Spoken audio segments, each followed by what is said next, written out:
Boa tarde a todos. Vamos dar início a esta palestra com a professora doutora arquiteta Ana Maria Rigotti, a quem eu agradeço muito ter aceito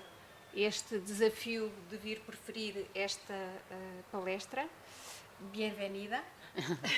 Obrigada. E quero só fazer uma brevíssima apresentação da professora, que já lhe pedi para ela depois desenvolver os dados biográficos que entender mais interessantes do ponto de vista da apresentação que vai fazer. A professora Ana Maria Rigotti é arquiteta, tem um mestrado em Ciências Sociais e é doutorada em Arquitetura e é responsável pelo doutoramento em Arquitetura da Universidade Nacional de Rosário, na Argentina, e participa com outras universidades, e eu não quero deixar de, por um lado, destacar e, por outro lado, agradecer. Destacar este livro, que foi feito a partir de um congresso realizado em Rosário, chamado Puntos Cardinales, e depois a professora Ana Maria convidou-me para escrever um capítulo para o livro e teve a enorme gentileza, que eu tenho que agradecer, de fazer a tradução do meu texto para espanhol, senão seria impossível. E penso que este livro é uma enorme contribuição para uma renovação da própria historiografia da arquitetura moderna e para renovar e refrescar aquilo que são os vícios de leitura e de escrita e de interpretação da arquitetura do movimento moderno. Aliás, o subtítulo é Debates sobre uma nova arquitetura 1920-1950 e, portanto, é exemplar também do ponto de vista daquilo que é a promoção da Universidade do Rosário na arquitetura de congressos e depois não só da produção de atas, mas da produção de livros que deem sinais de identidade das culturas arquitetónicas dos diferentes países. Eu, quando convidei a professora Ana Maria, pedi-lhe se era possível, no âmbito das comemorações dos 40 anos do 25 de Abril, fazer uma apresentação da arquitetura e da cidade, de algum modo comprometida socialmente e politicamente, e por isso penso que esta palestra, Reformulación de la estructura urbana para consolidar el camino al socialismo, 3 propuestas para el Chile de la Unión Popular, vai ser extremamente interessante do ponto de vista de alargar os universos geográficos da questão da intervenção da arquitetura e das propostas urbanas com caráter social e urbano. E passo a palavra à professora Ana Maria, mais uma vez. Muito obrigada por ter aceito. Muy obrigada también. Bueno, yo voy a hablar en castellano. Voy a tratar de hablar despacio. No sé, supongo que ustedes están como mutuamente, estamos tratando de acostumbrarnos a entender, nosotros sobre todo con la gente de Brasil, cada uno habla su idioma y tratamos de entendernos. Supongo que ustedes con España pasará más o menos lo mismo. Bueno, resulta conocido cómo las reconstrucciones de la posguerra europea y de los conjuntos habitacionales promovidos por el estado de bienestar, incluso en Latinoamérica, desencadenaron cuestionamientos a la redefinición analítica y segregativa de la ciudad desde la reformulación tipológica de las llamadas 4 funciones, que desde una aproximación celular y agregativa, entre otras cosas, liberaba las construcciones de su correlato con la calle Corredor. La calle Corredor que, aunando circulación vehicular y peatonal, había sustentado hasta ese momento el tejido público de la ciudad histórica. Entonces, estas nuevas arquitecturas reducían el espacio público a un tapiz verde destinado a los desplazamientos contemplativos y al cultivo del cuerpo desde una connotación fuertemente individualista. Aún dentro de la influencia del CIAM, en el 8º Congreso en Hoddesdon, pero también en la Graduate School of Design de Harvard, dirigido por José Luis Sert, se maduró un primer intento de recuperar espacios para la sociabilidad cotidiana y la vida cívica, que estaban amenazados, se reconocen como amenazados, tanto por el aislamiento corporal que supone el tráfico vehicular, como el aislamiento social que supone los medios de comunicación de masas. La solución a este problema aparece en la idea de una quinta función del corazón de la ciudad. Y para idear estos espacios catalizadores de los encuentros y los intercambios, siempre bajo el imperio del peatón, que parece ser la clave, aislar los hombres del tráfico vehicular, se empiezan a promover revisiones de las plazas mediterráneas y de la ágora griega. Sin embargo, ni aún dentro de este nuevo saber, el urban design, que va a enfrentar el tema de la forma física de la ciudad, pretendiendo aunar paisajismo, arquitectura y un urban planning cada vez más refugiado en las cifras demográficas y sociales. Digo, aún esta nueva disciplina que se forja en las aulas de Harvard, por insistir en los recursos compositivos y lingüísticos de la arquitectura moderna, es decir, la composición de volúmenes aislados que definen, que eludiendo los límites, definen un espacio a su vez centrípeto y centrífugo, bajo el dominio de la geometría, digo, por insistir en estas fórmulas lingüísticas y compositivas, no logra el urban design encontrar mecanismos para promover esta sociabilidad rica y espontánea que se buscaba.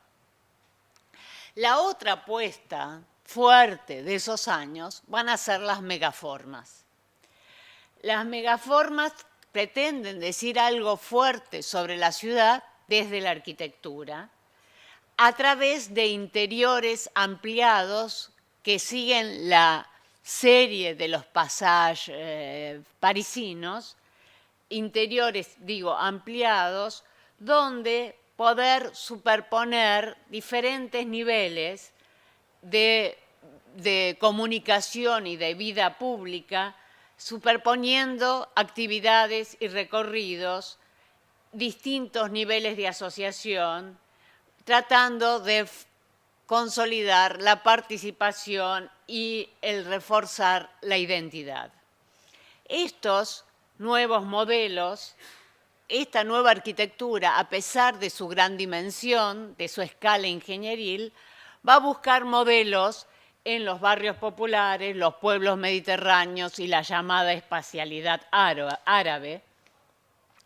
que combinan estas formas arcaicas de comunicación con una confianza optimista en las posibilidades de la técnica. Esta arquitectura, estas megaformas que tratan de combinar la estabilidad de lo construido con la variabilidad de las prácticas sociales, van a tener tres tipos de expresiones, según la clasificación de Fumihiko Maki. Una serían las formas composicionales que insisten en la combinatoria de volúmenes sobre plataformas para separar el mundo peatonal del mundo vehicular. Las específicamente llamadas megaestructuras, es decir, grandes soportes permanentes, generalmente en hormigón armado, que cobijan espacios celulares de una materialidad más lábil y por lo tanto más cambiante, y las que Fumihiko Maki llama formas grupales, que están conformadas por la agregación de módulos espaciales estructurales que en su combinatoria pueden promover crecimientos o alteraciones. En el cono suramericano,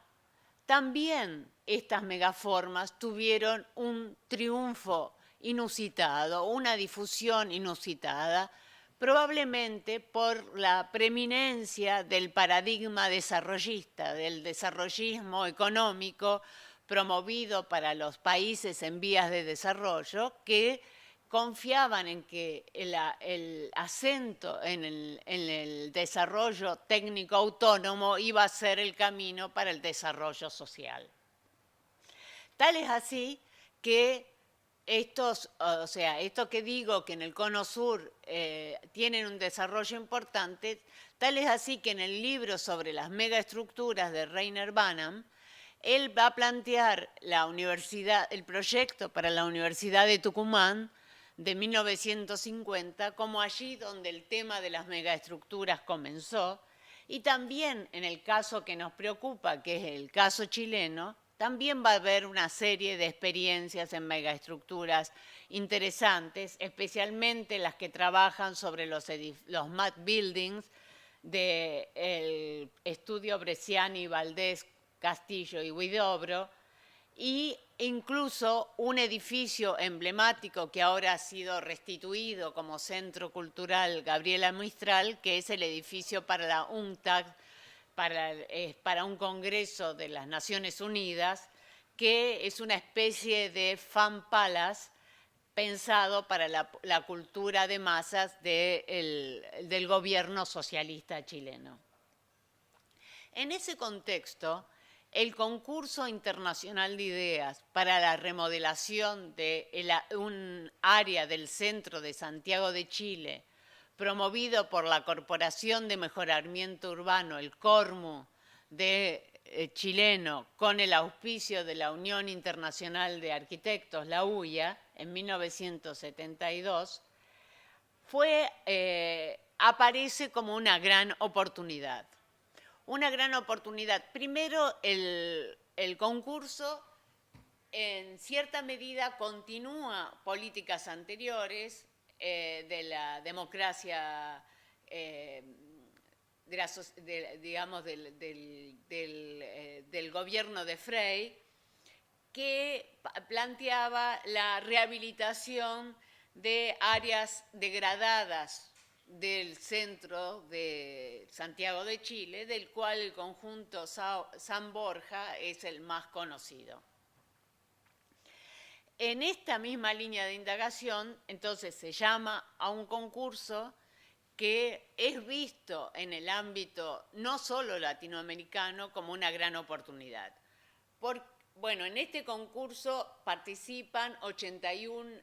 equipos de 25 países, con un jurado encabezado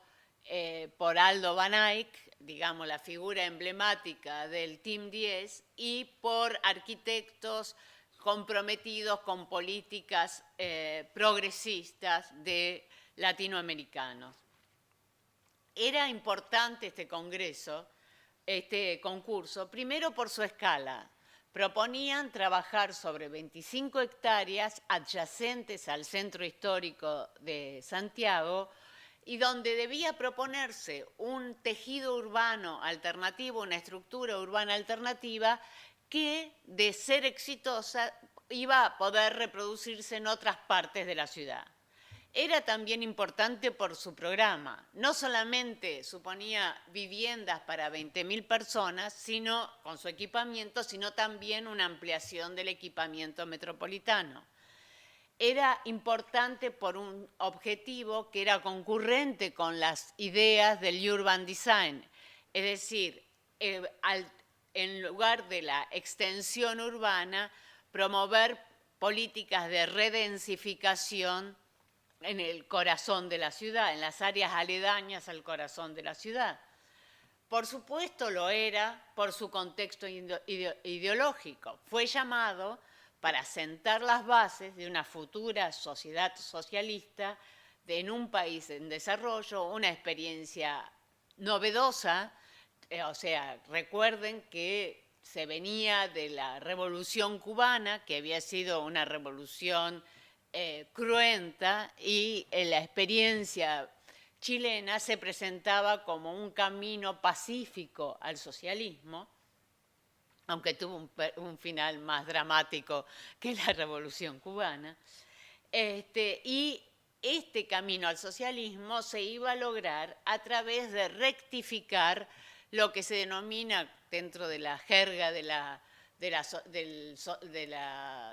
sociología urbana de la Escuela de Chicago, evitar la segregación ecológica a través de la integración social y de las actividades. Y por último, era fundamental porque iba a permitir mostrar desde la arquitectura las posibilidades de estos grandes edificios, de estos edificios que se llaman edificios ciudad, para, por una parte, integrar grandes infraestructuras, la zona de trabajo es esta, y está atravesada actualmente por la avenida Norte-Sur, que es la primera intervención a gran escala de una ruta en profundidad por donde iba a pasar también el primer tren metropolitano de la ciudad. Entonces, por una parte, integrar las grandes infraestructuras. Por otra, proponer un tejido alternativo para la ciudad, un tejido alternativo al damero español, que ya se mostraba obsoleto, el damero colonial español. Y, por otra parte, poder presentar una alternativa a la calle Corredor pero proponiendo justamente algo que la sustituyera, no su desaparición. Nosotros hoy nos vamos a detener en 3 propuestas. En este concurso hubo 3 propuestas de autores argentinos que nos permiten mostrar los perímetros del debate sobre estas megaformas y sus posibilidades, sus posibilidades de transformación de la ciudad, pero también de transformación social a través de la transformación urbana. ¿Por qué elegimos estos 3 casos argentinos? Justamente porque al estar más separados, al resultar más ajenos a un reconocimiento particular de la ciudad de Santiago de Chile, son más teóricos y entonces es más fácil discriminar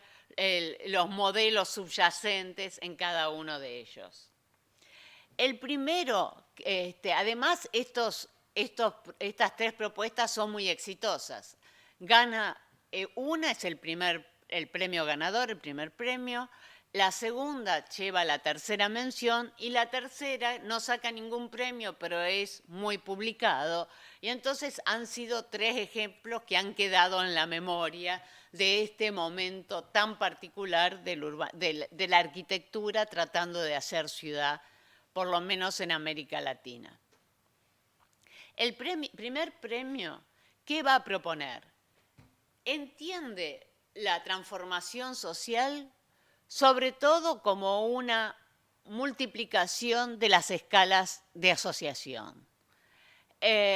mediante una estratificación vertical del suelo urbano que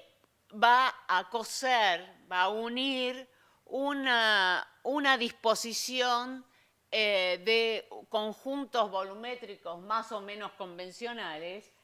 que tienen bastante que ver con las formas composicionales y el ejemplo de Baquema, que parece como un referente importante para este grupo. El segundo, después voy a hablar más en detenimiento, el segundo, que es el que gana la tercera mención, en este caso pareciera que la revolución social se puede dar de manos de una revolución formal. Lo que plantea es una ciudad en el espacio, con vínculos con la ciudad, el París paralel de Friedman, obvios, y que a través de una gran megaestructura, va a proponer una estratificación de dos niveles, uno barrial y otro metropolitano, dos niveles de espacios públicos que atraviesan toda la zona, en una resolución que tiene bastante que ver con los MAT buildings. El tercer ejemplo, que es muy pobre en imágenes, justamente vamos a explicar por qué, porque por una restricción voluntaria del proyecto, es una manifestación más radical, es la presentación más radical, hecha por un grupo encabezado por un autor, Mario Correa, que ahora, desde los años exilado en Barcelona, con una obra bastante importante en España, que pertenecía al Partido Comunista Revolucionario de vertiente maoísta, y donde la clave va a estar en el tema de la participación. Cómo poder permitir a través de estas grandes estructuras la participación de la población organizada, con grupos vecinales organizados. El primer premio es una cosa antes, o sea, en los tres casos van a hacer una interpretación de la vinculación entre urbanismo y arquitectura. Desde la arquitectura van a reinterpretar elementos urbanos, las calles, los puentes, las escaleras públicas, las recobas, la señalética, incluso las fachadas y los cuerpos edilicios. Y por otra parte, a estos fragmentos de ciudad le van a incorporar experiencias y recursos que la arquitectura moderna había trabajado a nivel de la vivienda. El tema de la planta libre, de la fachada libre, de la extensión horizontal, del round plan, de la separación entre estructuras y envolventes, de la previsión de lógicas de crecimiento. Todos esos temas habían sido tratados por la arquitectura moderna a nivel de vivienda y se van a trasladar como enseñanzas para trabajar el espacio urbano.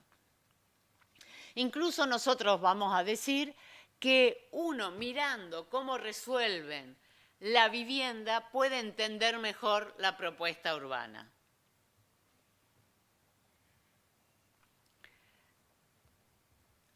El primer premio corresponde para un grupo de arquitectos de la Universidad de La Plata, la Universidad Nacional de La Plata. Sus nombres son Enrique Baré, Santiago Bosch, Tomás García, Raúl Germani y Emilio César, todos muy jóvenes en ese momento, que habían sido discípulos de Marcos Vinograd. Marcos Vinograd es un arquitecto argentino militante del Partido Comunista, que había tenido su formación en París, en l'École d'études pratiques, y había trabajado en Bolonia con Campos Venuti. Justamente ellos van a plantearse se van a autodefinir como defensores de una visión humanista del tema de la vivienda. ¿Qué sería ser humanista? Sobre todo, seguir los parámetros defendidos por Henri Lefebvre en El derecho a la ciudad, un libro clave en estos años en la formación de los arquitectos, que venía de ser publicado en español en 1969. Si bien el proyecto no se considera ni renovador ni estimulante, el jurado opta por premiarlo porque, por una parte, tenía una resolución volumétrica atractiva, pero al mismo tiempo era tecnológicamente factible, razonable, no incluía grandes superficies para funciones secundarias, como es el caso de la mayoría de las megaestructuras, y se pensaba, por una parte, que podía integrarse sin mayores conflictos con la estructura preexistente de la ciudad, y por otra parte, al definirse en 4 unidades vecinales, que son fácilmente distinguibles, aún en esta planta de los recorridos peatonales, se consideraba que era muy fácil que distintos equipos de arquitectos pudieran desarrollar cada una de estas unidades vecinales, que era una de las propuestas del concurso. ¿En qué se basa? Primero pensemos en la vivienda. La vivienda, si bien tiene una estructura independiente, de una estructura porticada, pensemos, acaba de haber un nuevo sismo en Chile, estamos en un país con frecuentes y dramáticos terremotos. A pesar de esta estructura independiente que le permite plantear viviendas de 21 pisos, la definición interna de la vivienda es totalmente segmentada, con un corredor neutro y locales totalmente definidos. Esta especialización y esta sectorización funcional también aparece en el conjunto. Ellos dicen que quieren, lo revolucionario en su caso, va a ser inervar el centro cívico-administrativo con la vida cotidiana y al mismo tiempo proponer un hábitat popular en lugar de ser un conjunto periférico, sino totalmente entremezclado con las ventajas de la vida en el centro. ¿Cómo se va a lograr esto? A través de 3 líneas de servicios metropolitanos que corren por las 3 calles que permanecen siendo vehiculares y que junto con la avenida Norte-Sur van a definir estas 4 unidades vecinales que ellos plantean, que es en una cosa que no es demasiado novedosa, que son un nivel, las defienden como un nivel intermedio entre el individuo y la sociedad y que va a favorecer la vida comunitaria y la participación comunitaria, y son definidas por estas grandes torres que funcionan como edificios pantalla y protegen un interior verde donde desarrollar distintas actividades y servicios sobre la superficie verde. Si uno mira el conjunto, en realidad no es muy novedoso, es esta cosa de la combinación de torres de 21 pisos y bloques de viviendas de 4. Lo que es novedoso era lo que se mostraba en lo anterior, era el cosido de todo este sistema por calles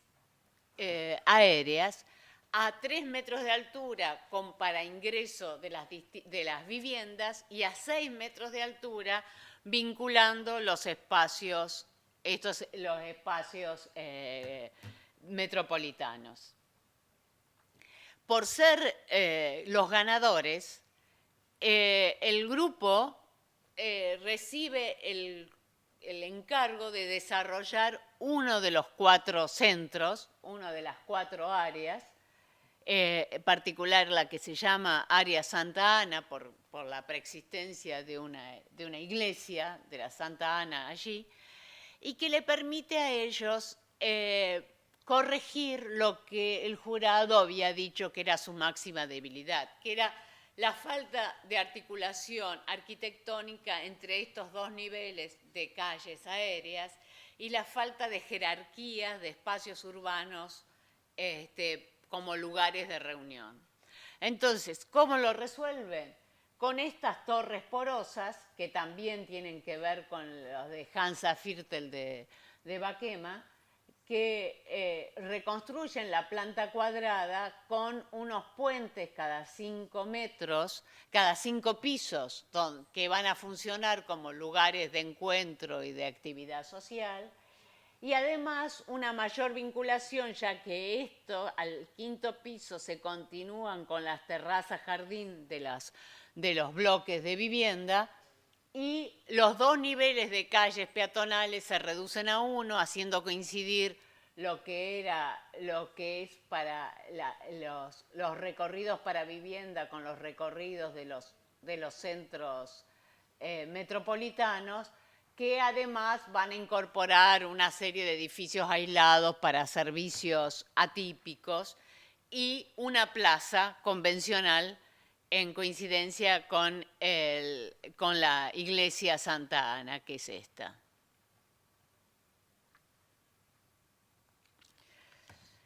El segundo grupo, el segundo proyecto que voy a contar brevemente es el que se funda en la sociedad de dos estudios de arquitectos muy jóvenes. Uno, el liderado por Solsona, no sé si ustedes lo conocen, todavía está funcionando aún en el país, y es conocido por su capacidad para seguir el pulso de lo nuevo, para redefinirse formalmente, permanentemente, y adecuarse a las diferentes modas arquitectónicas. El otro grupo, que es el grupo Staff, liderado por Goldenberg, tiene justamente la figura de Goldenberg, con estudios en sociología urbana, un compromiso social más importante. Ambos habían hecho conjuntos de vivienda de bastante magnitud, y aquí, que sobre todo conjuntos de realojamiento de villas de emergencia, y toman esto como un ejercicio, como hacer un conjunto habitacional sin las restricciones que tenían en el campo argentino. ¿Cómo plantean las viviendas? Las viviendas son unas placas en diagonal, aterrazadas, capaces de incluir espacios que por el clima templado latinoamericano es fundamental, extensiones abiertas aún con estas restricciones de superficie que suelen tener las viviendas populares, que se asimilan a las Terrassenhäuser que ya estaba haciendo Tange y Paul Rudolph en Estados Unidos, y donde ellos teorizan lo que ellos llaman una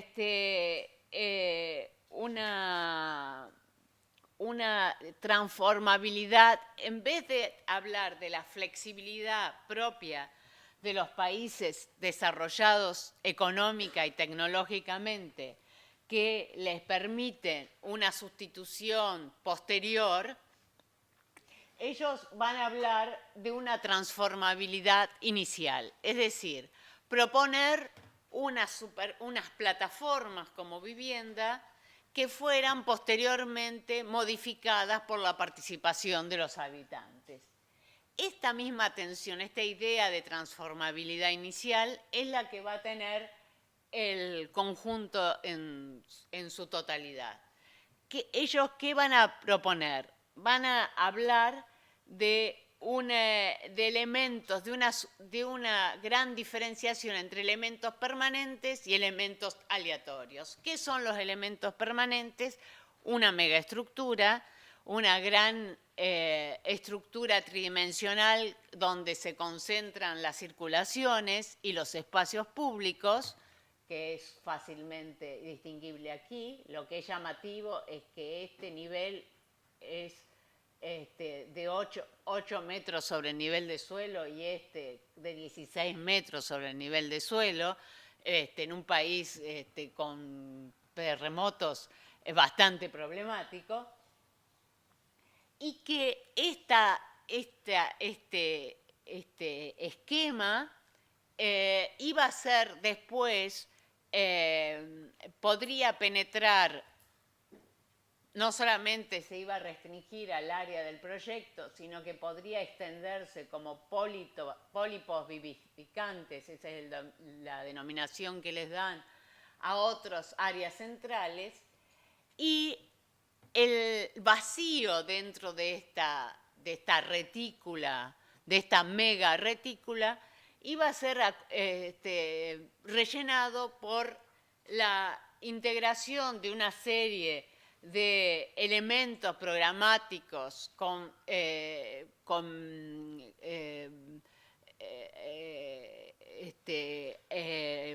resueltos a través de edificios también diversificados y cambiantes, que iban a dar al conjunto esta idea de complejidad y de variación propio de la ciudad real, de una ciudad real donde hay una participación activa de su población. No definir una forma final, sino una forma cambiante en relación a este esquema de orden inicial que es la retícula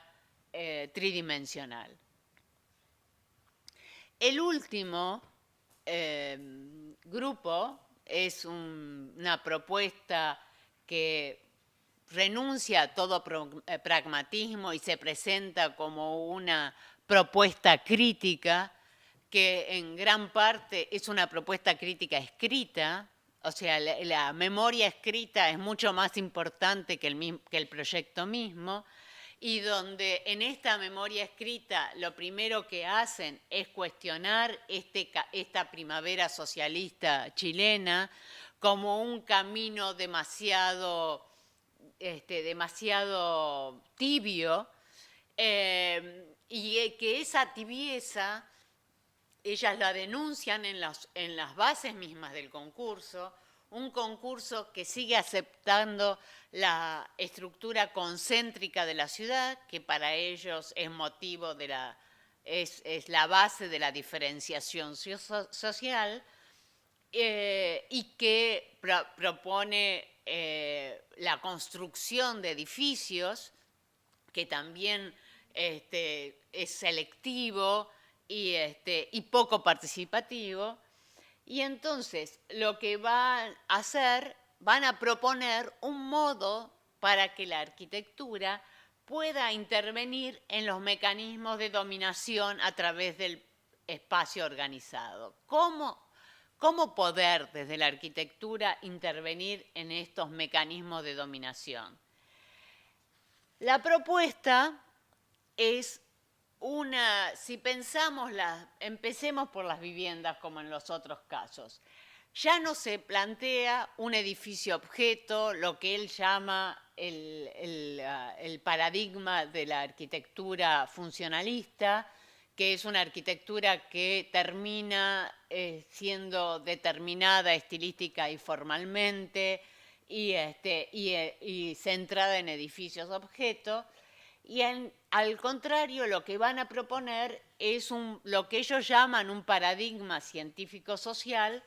fundado en la interpretación crítica de los procesos de la construcción social de la ciudad, fundado que se apoya también en Lefebvre, pero sobre todo en Manuel Castells, que es profusamente citado en esta memoria descriptiva. Entonces, ¿qué es lo que pueden hacer los arquitectos? Solo definir un sistema indeterminado. Ellos hablan no de flexibilidad, sino de indeterminación. ¿Qué sería la indeterminación? Es proponer un esquema de terrenos artificiales. Este concepto de Le Corbusier, multiplicar el terreno urbano artificialmente a través de estructuras a diferentes niveles que cumplan esta función de reproducir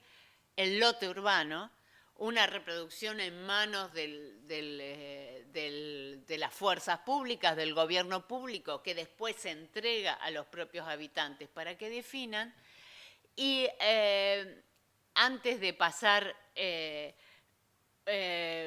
por la imagen que tenemos acá, ellos no solamente decía que ellos cuestionaban esta estructura policéntrica que de alguna manera el concurso estaba promoviendo, y proponían en cambio una estructura lineal, ríos de urbanidad. Ríos de urbanidad en el conjunto, ríos de urbanidad en una estructura de Santiago lineal extendiéndose de norte a sur, ríos de urbanidad en toda la estructura. Ustedes saben que Chile es un país en ese sentido bastante parecido a Portugal, muy estrecho frente al mar, entonces la idea es organizar territorialmente a través de un esquema lineal todo el territorio. ¿Y qué se proponen? Se proponen un entramado, un groundscraper, un entramado de superficies en torno a patios con calles y puentes aéreos que están atravesados por ríos, nuevamente por esta idea de líneas de servicios metropolitanos o de servicios barriales que se disponen en barras aéreas a un piso nada más de altura, que son en realidad superficies vacantes, que van a estar acompañadas por un sistema mecano, o sea, un sistema constructivo prefabricado que va a permitir al mismo tiempo el desarrollo de la industria de la construcción en Chile y que tiene que ser un sistema de prefabricación de piezas pequeñas, de modo tal que sean los propios habitantes los que puedan dar forma, delimitar la envolvente y determinar las particiones, que a su vez tienen que poder ser cambiantes, por eso esta idea de mecano, sobre estos terrenos artificiales. A esto ellos lo llaman terminales abiertas, o sea, es una trama que por supuesto tiene mucho que ver con las tramas de Alexis Jossix que propone para Frankfurt o para la Universidad Libre de Berlín, o también podría ser para el proyecto de Le Corbusier y Julian para el Hospital de Venecia, ¿no? Esta misma idea de la trama, pero que se detiene en su definición. Termina siendo reducido a casi la transposición de un diagrama a un edificio que se sustenta en planta. Yo quiero plantearles, y la única resolución que tiene es esta resolución de una maqueta apenas sugerida de estos volúmenes secos y duros que no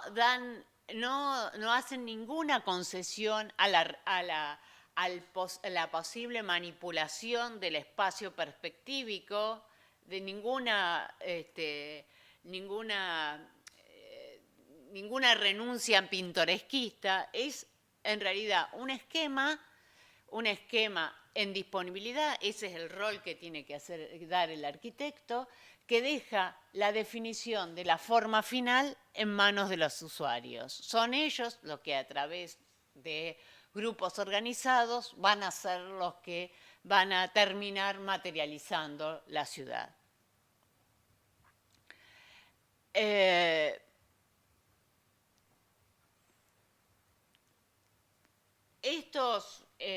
Esta renuncia a la capacidad del arquitecto,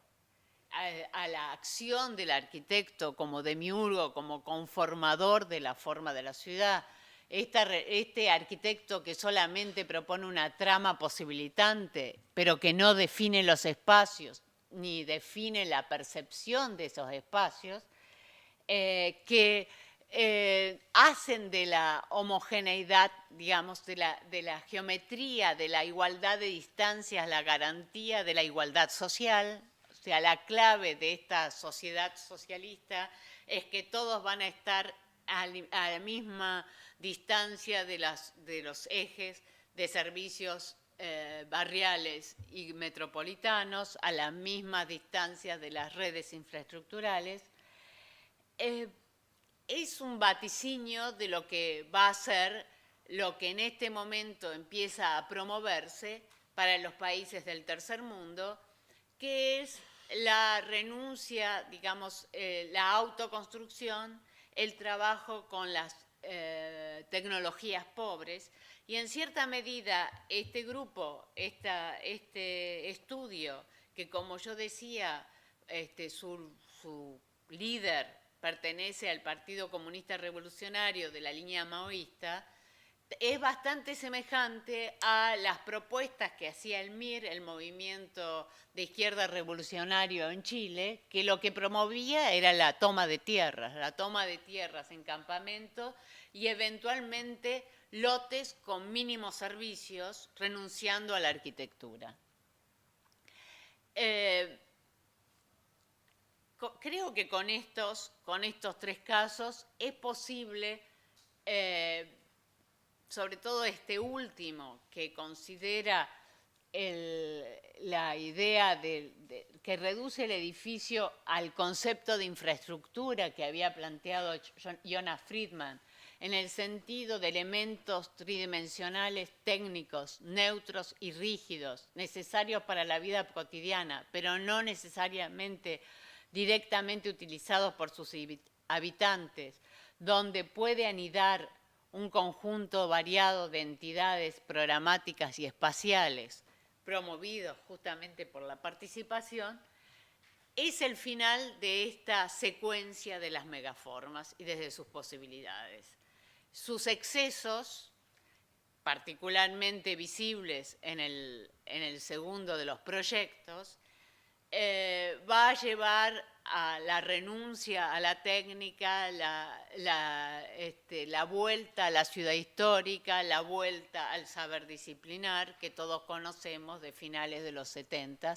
que también se va a expandir en el sur latinoamericano. De todas maneras, más allá de sus, como decía, de sus excesos, de este optimismo extremo en la técnica, plantearon con urgencia el tema de la densidad, el tema de repensar la trama de la ciudad, un tema que ha quedado vacante a partir de los años 70 y que nos siguen interpelando con el tema de la cantidad, de la densidad y de la participación, temas que en estos últimos años están reapareciendo en el mundo disciplinar. Bueno, eso es todo.